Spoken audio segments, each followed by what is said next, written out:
Hello, Finxters, and welcome.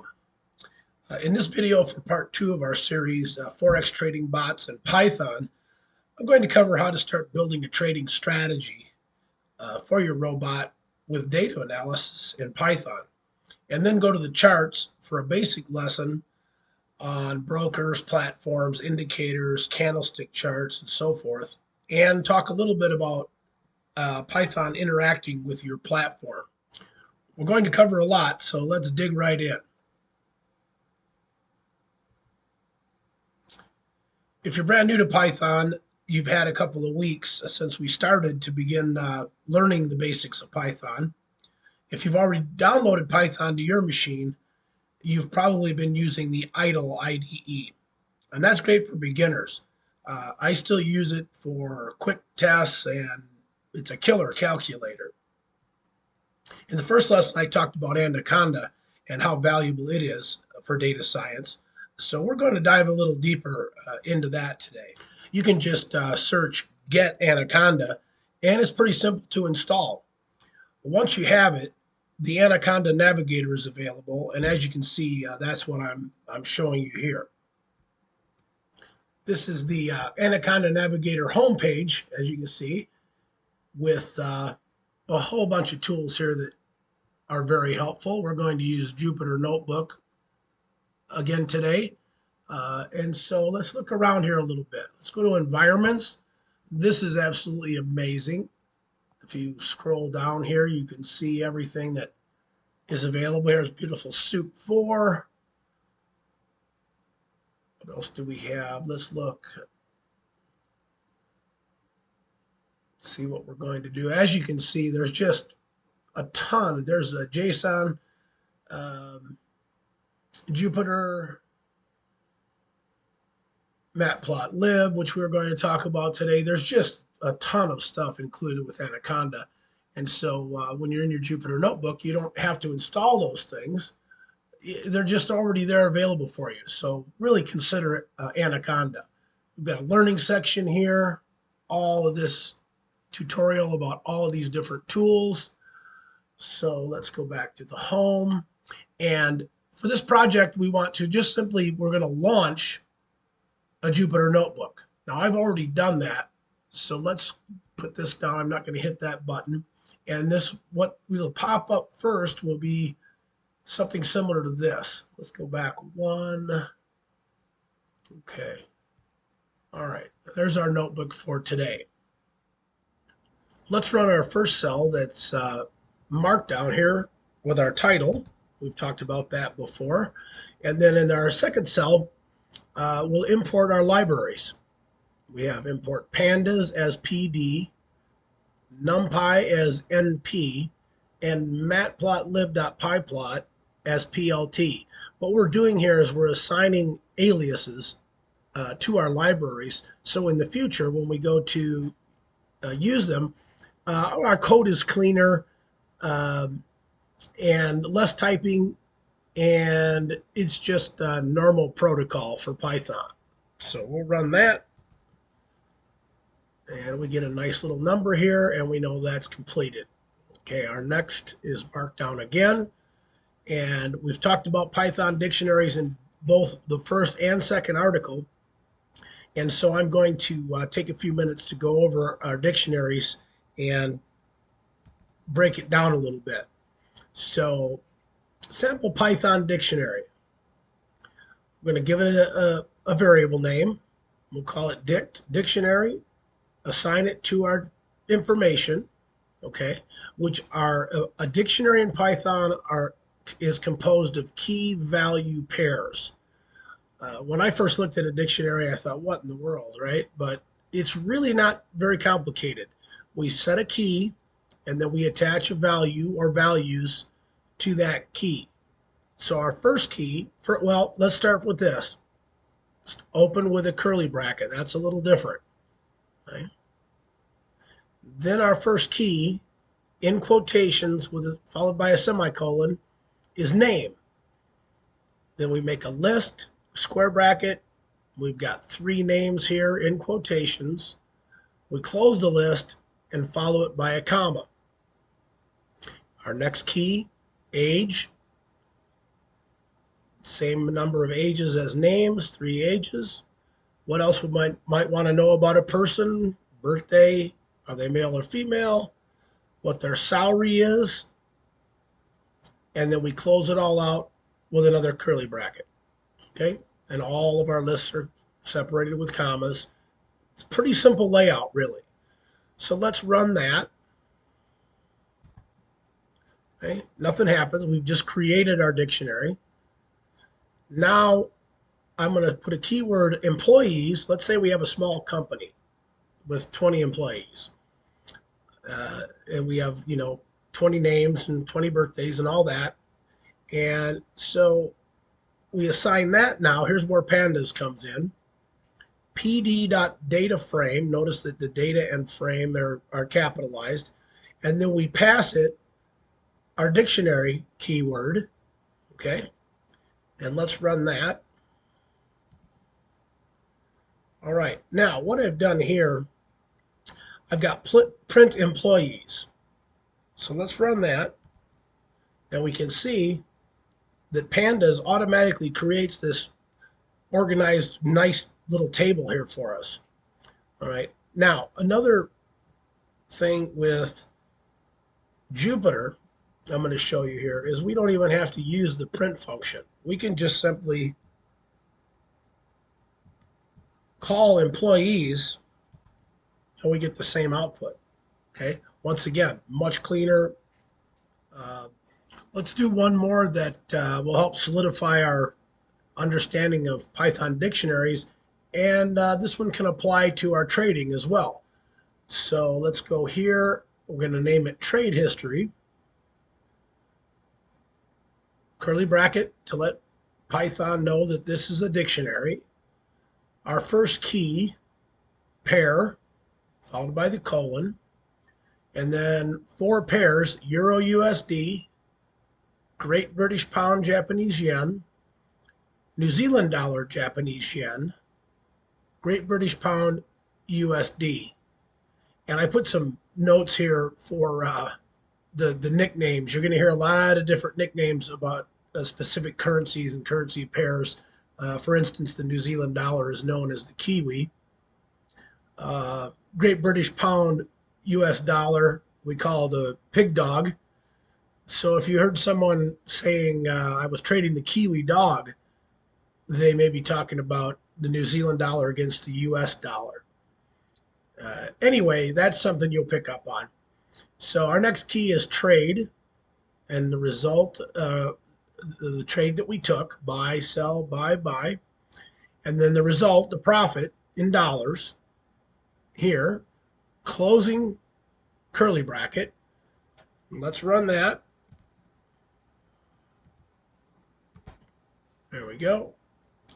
Okay, so here once again, now I'm going to assign this to trade history 1 because we may have multiple dictionaries here, or multiple tables. So trade history 1, PD dot data frame once again, and then we'll pass it trade history. Okay, and then I'm going to call it in the same cell, trade history 1. Let's run that. And there's another nice, neat little table that we can work with. Now let's take it a step further here, and we'll start to work with the Pandas read CSV. And this is where you can really, so far we've been using information that I've created here in these dictionaries because I wanted to show you how to form a dictionary. But now what we're going to do is we're going to go get outside information. And what I've done here is let's suppose that you have an idea, the theory that the value of the US dollar is affected directly by the GDP for the US numbers. And so what we do here, I put GDP data for my name. We're going to do pandas pd.readcsv. Okay, and then I have the file here. Now let me show you something that's important with Jupyter. You have to make sure, let me find file here. 1 second.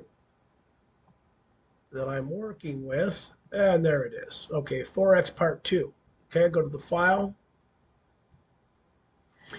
You see here that in this folder, I have the notebook that I'm using, and I also have in the same folder the CSV file. You have to make sure that they're both in the same folder, or Jupyter won't find the information. All right, so we've done that. Now let's run this cell. Okay. And again, and here we go. Now, what we've done is we've gone to a U.S. government website. We've extracted this information and put it into a data frame here for us. Now, that took me probably about a minute to get that CSV.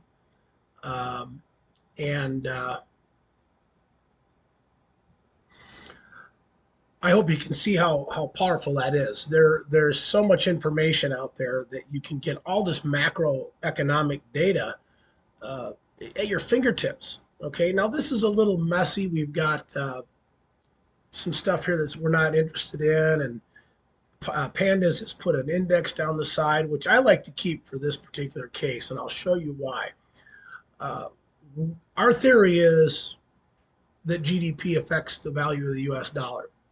Okay, now you see here on line 3, we've got the year. Line 4 is the quarter by quarter.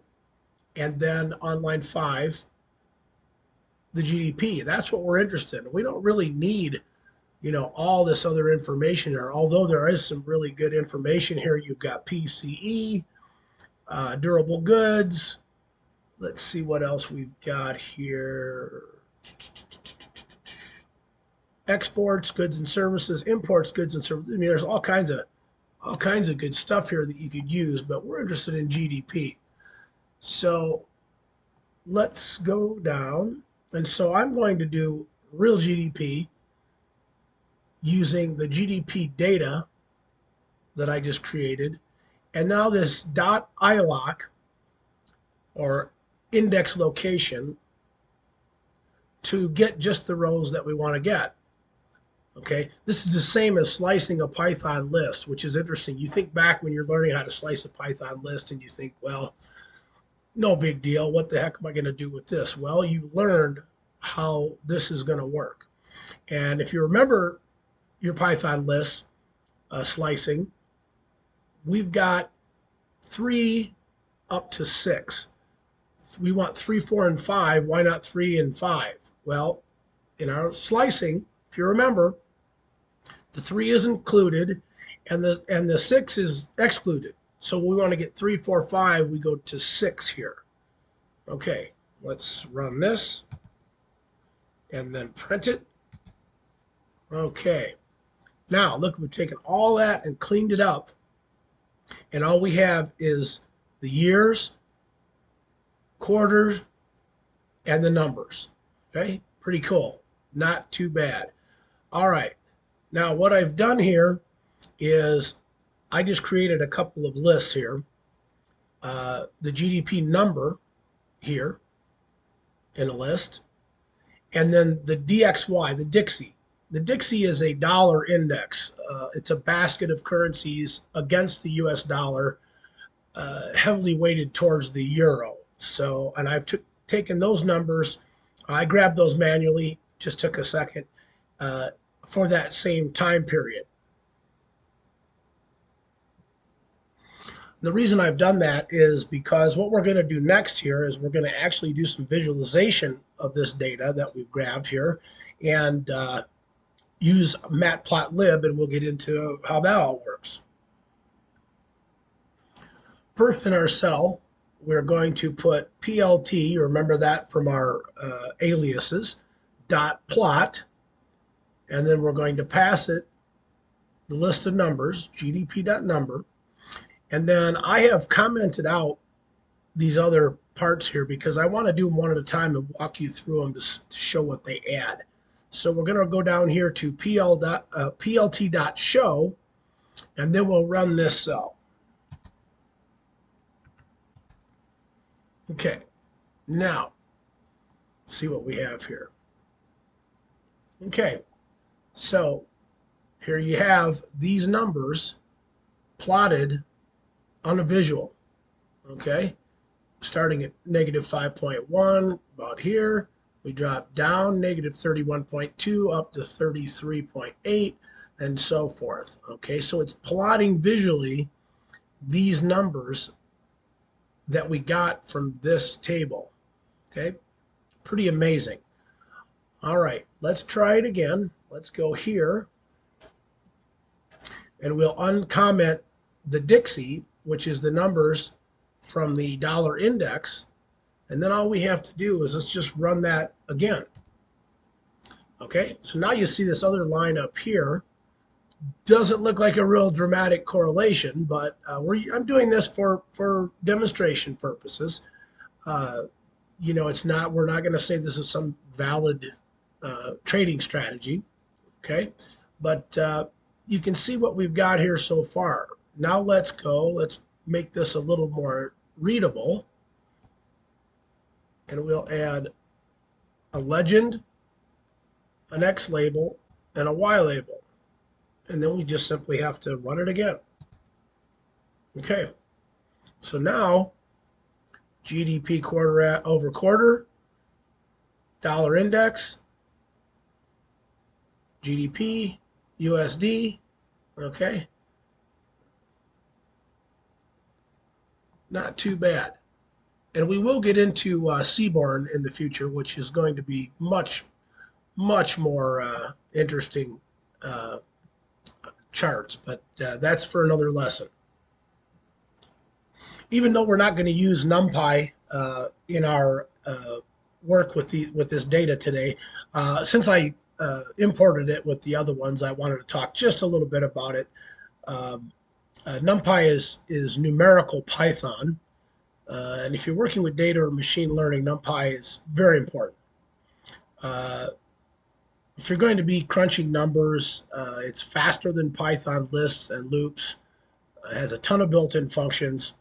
And I've included a link in the article for a tutorial that's 3 hours long. That's one of the reasons I'm not going to get started with it here. There's a lot to it, and check out that link. One other thing with this type of data and visualization and things that we're doing here, I want to mention linear algebra is something, and I know that there's a lot of arithmophobias out there, arithmophobiacs, but you know, you're going to have to dig into some math.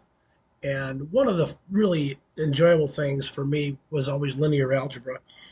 But get back and go back and start brushing up. If you're not using your math a lot, just once again, consistently take some time each day and brush up your math skills. It's going to come in handy as we move forward. Okay, let's go ahead and get the disclaimer out of the way. Please read that quickly, and then we'll get right to the charts.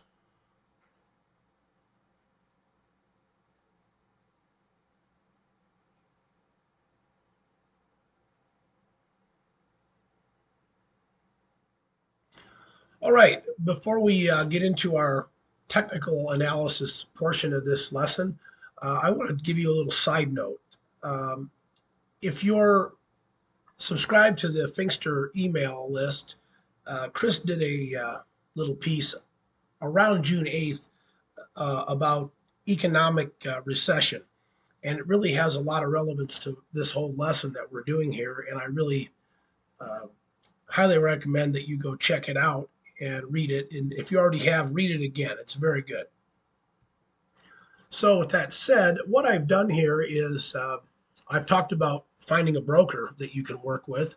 And what I thought I would do is, so we're all on the same page, I would check out a broker while we went through these lessons, and we all be learning together.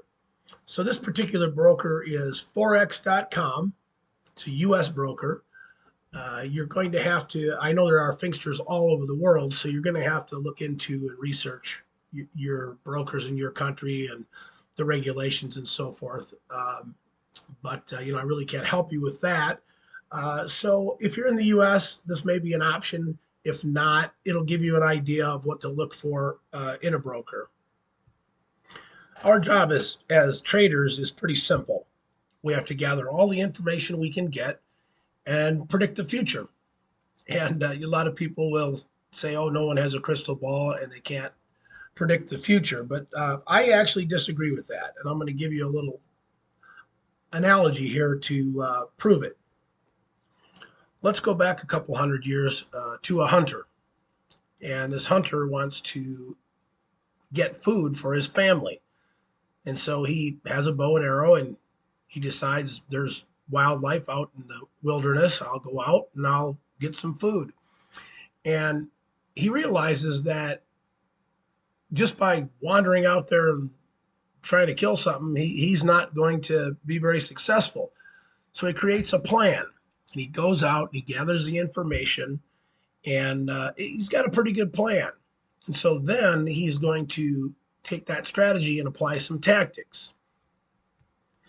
So one of the tactics is that he realizes that just before dark on a lot of days, the game moves through a choke point at a certain area just before dark. So he's predicting the future. Today he's gathering information, and tomorrow, just before dark, he plans to be there and set up his ambush. Now let's take it a step further, and he's in his spot. It's just before dark. He's gotten out there ahead of the animals.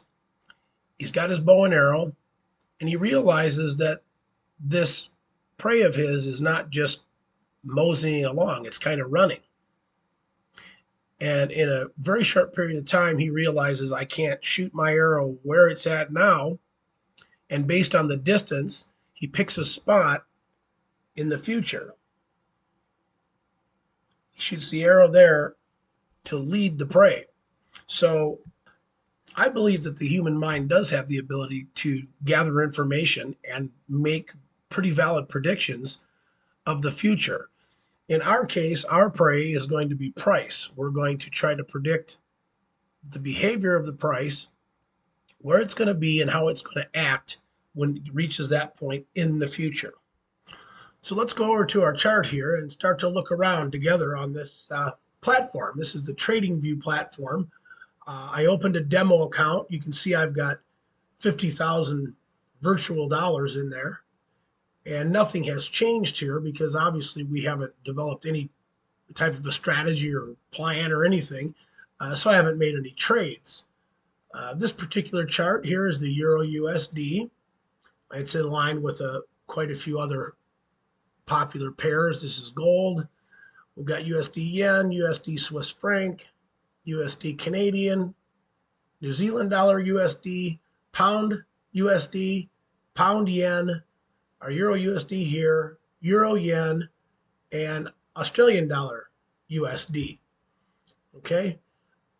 I have this on a daily chart, and we're going to talk about that in a minute. It is a candlestick chart. I've already made it clear that I really like the candle charts. This compare here, this is kind of interesting. Let's play with this just a minute here. Okay. Got add symbol. Let's go.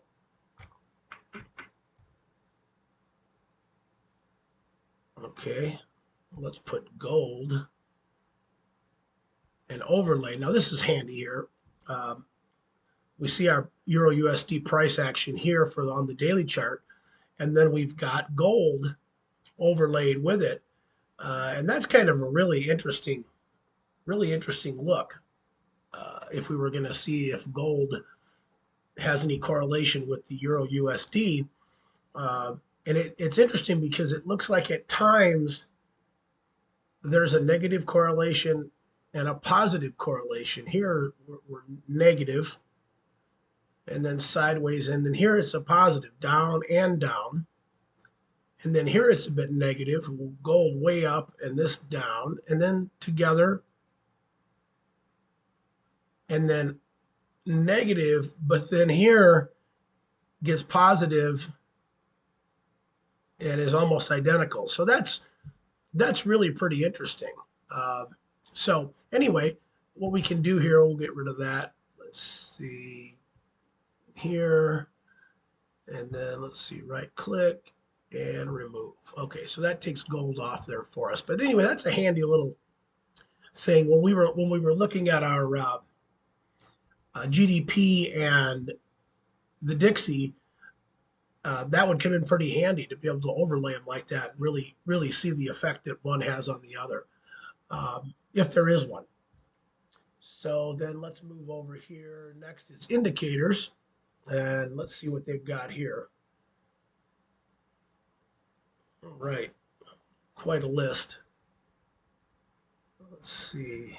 Yeah, there's Bollinger Bands. They're going to probably have all the usuals and then some. Let's see what else we've got here. Across linear regression, moving average, MACD. There are complete strategies built around MACD. Moving average exponential. Let's check this one out just for a second here. Let's add it and see what that does. Okay. Automatically, I'm not really excited about the color. Let's see what we can do. Style.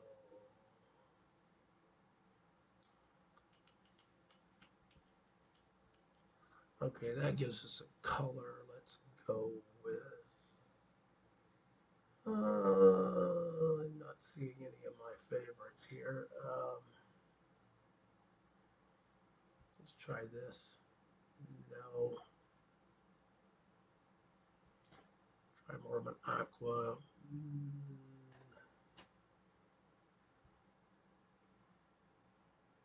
Let's keep it simple. Let's go like that. No, let's see. Let's go here. Let's try this. There we go. Make it a little bigger. Set for the close, and we'll just go OK. Now, what I like to do with a 200 moving average is that's really, it can act like several things. It can be resistance, it can be support, it can act like a magnet. It's really pretty interesting. Especially, let's go into a smaller time frame and let's see what it looks like. Okay. We see here.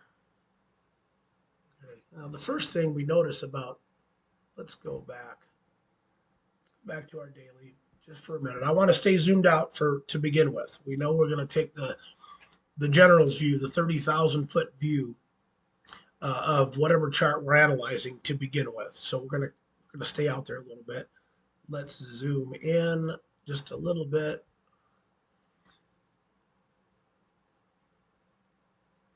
Okay. And you can see here when I say that it acts a little bit like a magnet. Price moves quite a ways away from the 200. Let's make sure that's what we've got. Thanks, 200. You know what? Let's just try something else. I don't think that's set right.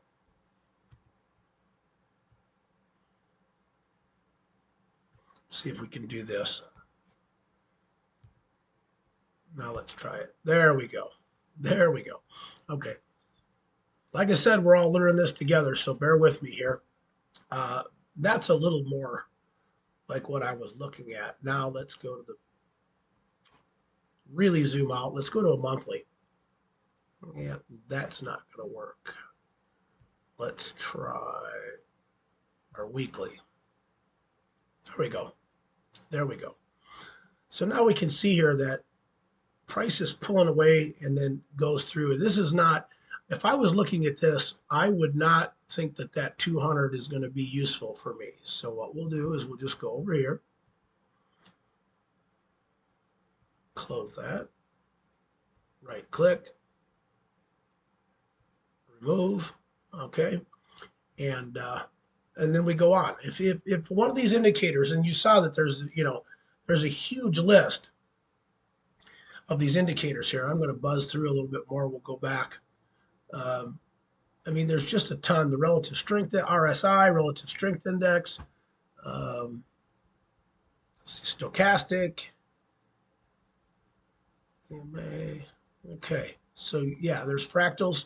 Okay, so there's a ton of these, and you're going to find some of them useful and some of them not. So let's take that 30,000 foot view again and go out to the monthly. And I'm going to zoom out a little bit. There we go. Okay, so this chart takes us back to February of 2003. From the current price today, every month, all the way back to here. Now, the first thing that jumps out at me on this chart is where we're at right now. And let's go over here. How about this? We'll try. Okay, horizontal line. I'm going to go horizontal line. I'm going to bring this down and I'm going to put it right there. Okay, now there's our horizontal line.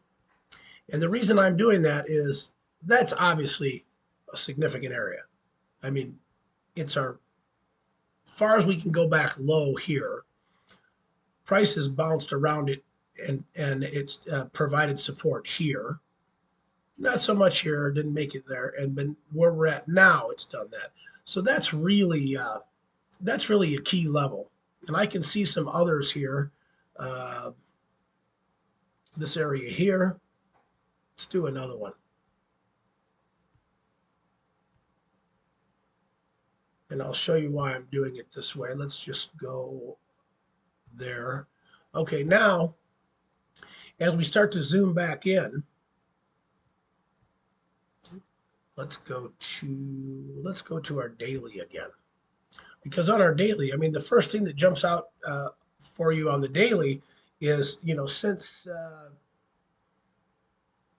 June of 21, the Euro USD has been in a pretty heavy duty downward trend for a year.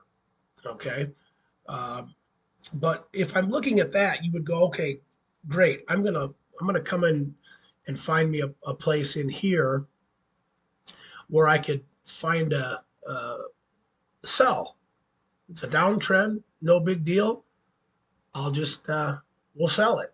Now the problem is you're about a year late, and the other problem is, and we'll go back out again. You're going to be selling this at hardcore historical support. So you can see how these different views can really, give you the big picture. That's really what we're looking for. All right, so I don't want to get bogged down too much on building a strategy at this moment. Today, I want to work more with tools. Let's move over. We've got some news feed here. That's okay. Economic calendar. Now that's handy. Let's see. Let's filter this by volatility. Now, what I do with the robots, because generally the news is not going to affect my plan with the robots, but what I like to do is maybe on Sunday, if I'm going to be trading with the robots during the week, on Sunday afternoon, I'll go in and we'll look at this and I can see if there's anything on this economic calendar. This red dot means that it's high volatility potential for the currency, which is where the flag is, CUK. I believe this is China. Yep, China. China retail sales. That's interesting these days. So you can see how, let's say I'm trading the Euro USD. What could affect that during the week? So if I see some crazy volatility or I have a chance to take some profit before or after the news, the announcement, you got ECB, the FOMC. This is some major stuff here. Depending on what currency you're trading, it looks like this week is central bank week. Yeah, here's the Bank of England. This is all the Swiss national bank. This is all pretty heavy stuff, and it could affect your trades, uh, positively or negatively. So you want to kind of buzz through this and get an idea of what to expect and when to expect it during the week.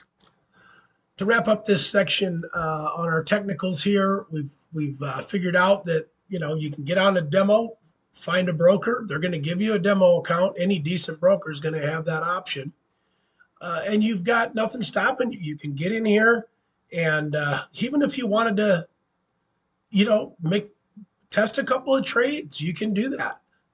You're not losing any money. Let's just check real quick. I'm not going to trade, but let's see if we can. There we go. Okay, so it's set up here. Quantity minimum 1,000. Let's see what that does. Okay, price dollar is 10, pips equal a dime. Fourth decimal. Let's see. Yeah, right here, pip value USD 10 cents. Okay, so that's basically a micro lot. This is pretty nice. It gives you some options here.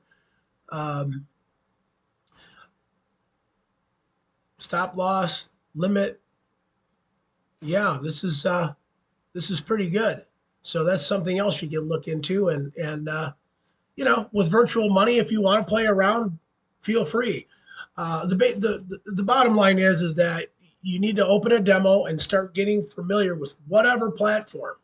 This is TradingView, as I said.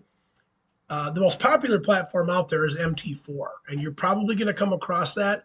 And it's similar in ways. It's not quite like this, but that's really what I've used the most. But I thought I'd check this out to learn something new together.